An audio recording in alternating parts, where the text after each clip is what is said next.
পারমাণবিক বোমা এটি পৃথিবীর ইতিহাসে সবচেয়ে ভয়ঙ্কর অস্ত্র। 1945 সালে জাপানের হিরোশিমা এবং নাগাসাতে এই বোমা লাখো মানুষের জীবন নষ্ট করে। মাত্র কয়েকটি সেকেন্ডের মধ্যে পুরো একটি শহর ধ্বংস হয়ে যায়। এই বোমা এত বিপজ্জনক যে যা আজও কয়েকটি দেশের কাছে আছে। পারমাণবিক বোমা বিস্ফোরণের ফলে যে শক্তি উৎপন্ন হয় তা সূর্যের আলোর শক্তির চেয়েও প্রায় 13 লক্ষ গুণ বেশি হতে পারে। নিমিষে একটা শহর ধ্বংস হয়ে যেতে পারে পারমাণবিক বোমার শক্তির ফলে। গোটা একটি সভ্যতা শেষ হয়ে যেতে পারে পারমাণবিক শক্তির কাছে। আমাদের মনে রাখতে হবে, শক্তি ব্যবহার ধ্বংসের জন্য নয়, বরং শান্তির জন্য। একটি ভুল সিদ্ধান্ত একটি জাতির ভবিষ্যৎ বদলে দিতে পারে। যদিও এখন বিশ্বে পারমাণবিক বোমা উৎপাদন করার জন্য এক দেশ আরেক দেশকে ছাড়িয়ে যাচ্ছে এবং মানব জাতি ধ্বংসের দিকে এগিয়ে যাচ্ছে, তাই আমরা চাই পারমাণবিক বোমা মুক্ত একটি দেশ এবং একটি বিশ্ব।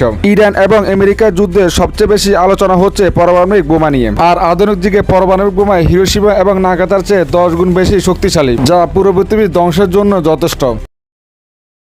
পারমাণবিক বোমা এটি পৃথিবীর ইতিহাসে সবচেয়ে ভয়ঙ্কর অস্ত্র। 1945 সালে জাপানের হিরোশিমা এবং নাগাসাকিতে এই বোমা লাখো মানুষের জীবন নষ্ট করে। মাত্র কয়েকটি সেকেন্ডের মধ্যে পুরো একটি শহর ধ্বংস হয়ে যায়। এই বোমা এত বিপজ্জনক যে যা আজও কয়েকটি দেশের কাছে আছে। পারমাণবিক বোমা বিস্ফোরণের ফলে যে শক্তি উৎপন্ন হয় তা সূর্যের আলোর শক্তির চেয়েও প্রায় 13 লক্ষ গুণ বেশি হতে পারে। নিমিষে একটা শহর ধ্বংস হয়ে যেতে পারে পারমাণবিক বোমার শক্তির ফলে। গোটা একটি সভ্যতা শেষ হয়ে যেতে পারে পারমাণবিক শক্তির কাছে। আমাদের মনে রাখতে হবে, শক্তি ব্যবহার ধ্বংসের জন্য নয়, বরং শান্তির জন্য। একটি ভুল সিদ্ধান্ত একটি জাতির ভবিষ্যৎ বদলে দিতে পারে। যদিও এখন বিশ্বে পারমাণবিক বোমা উৎপাদন করার জন্য এক দেশ আরেক দেশকে ছাড়িয়ে যাচ্ছে এবং মানব জাতি ধ্বংসের দিকে এগিয়ে যাচ্ছে, তাই আমরা চাই পারমাণবিক বোমা মুক্ত একটি দেশ এবং একটি বিশ্ব।